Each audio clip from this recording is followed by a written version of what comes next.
Hey folks, it's Marvin Cash, the host of the Articulate Fly. We're back with another Southwest Virginia fishing report with Matt Reilly. Matt, how are you?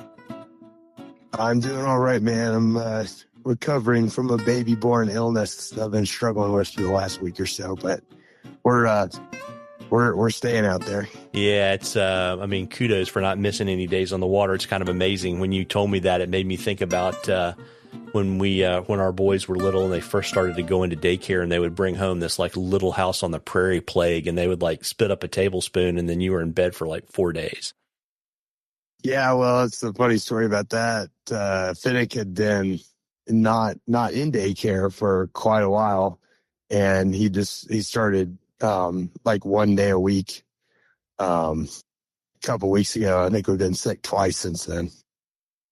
I will tell you, it gets better. Yeah, I'm sure it does. It was pretty good there for a little while, though. I don't think I'd been sick since like Christmas. Oh, wow. Well, don't jinx yourself. But yeah, it's interesting. So we were talking before we started recording. You've got probably, 3 more weeks on the Smalley train with a little bit of fishing for yourself before you jump on the Musky train. But what are you seeing out on the smallmouth water?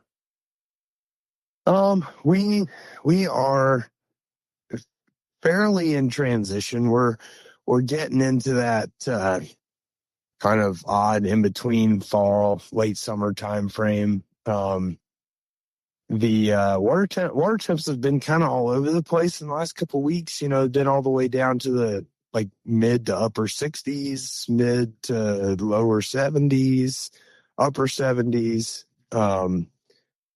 And what that means, especially with we've had a couple shots of rain in the last couple of weeks that have brought the river up. We had a big one a couple of days ago.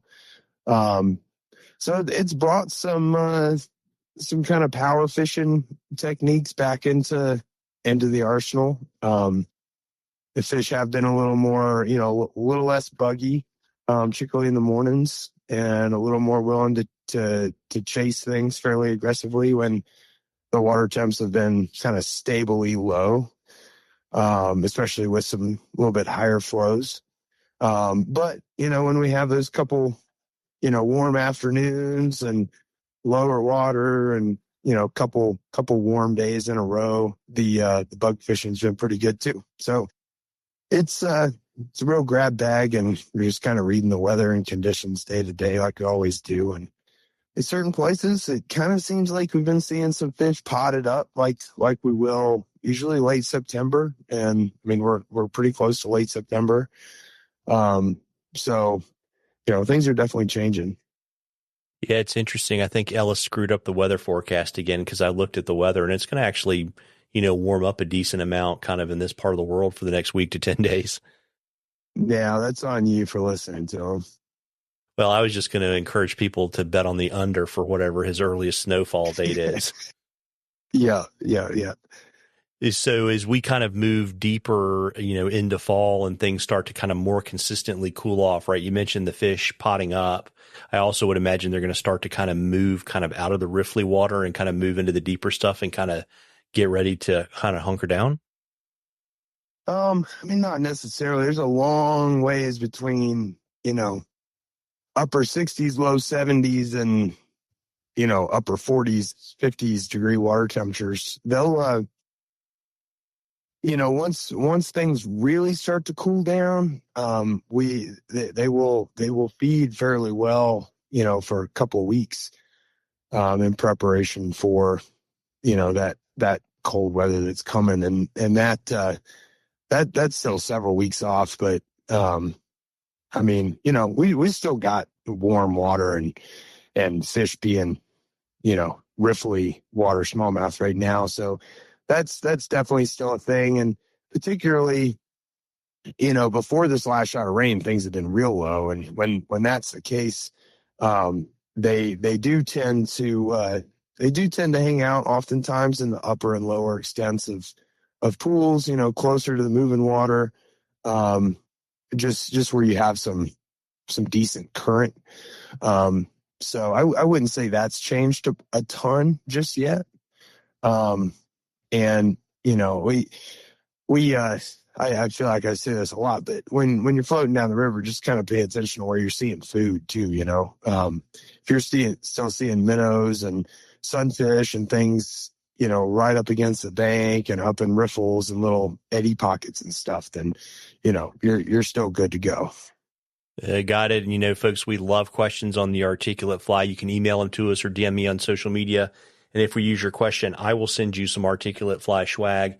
We're drawing for some cool stuff from Matt at the end of the season. And, you know, Matt, I think I saw an email blast from you, maybe a week to 10 days ago that was kind of giving people kind of an idea of what you had left on your Musky calendar, right?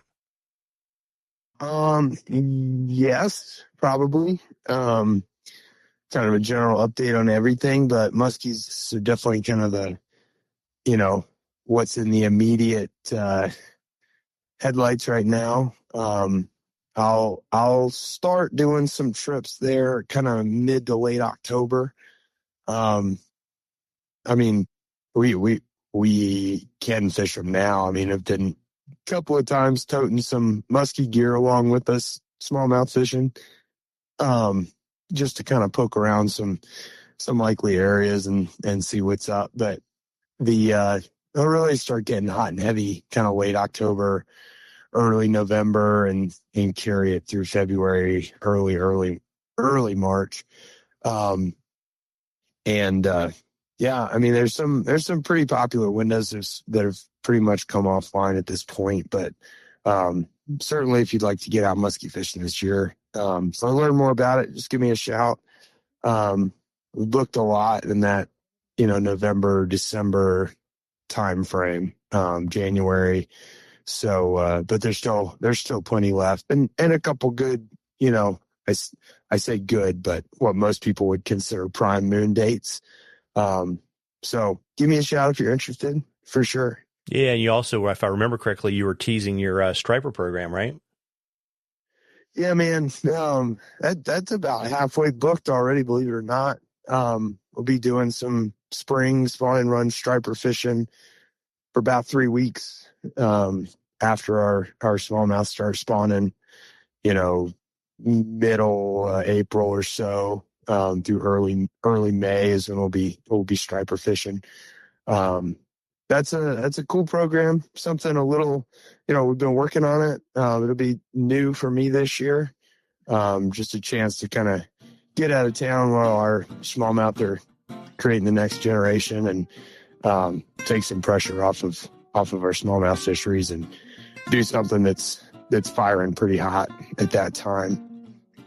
Yeah, very, very cool. Well, listen, I want to let you rest your voice so that you have an easier day on the boat tomorrow. But, you know, as I always say, folks, you owe it to yourself to get out there and catch a few. Tight lines, everybody. Tight lines, Matt. Thanks, Marvin.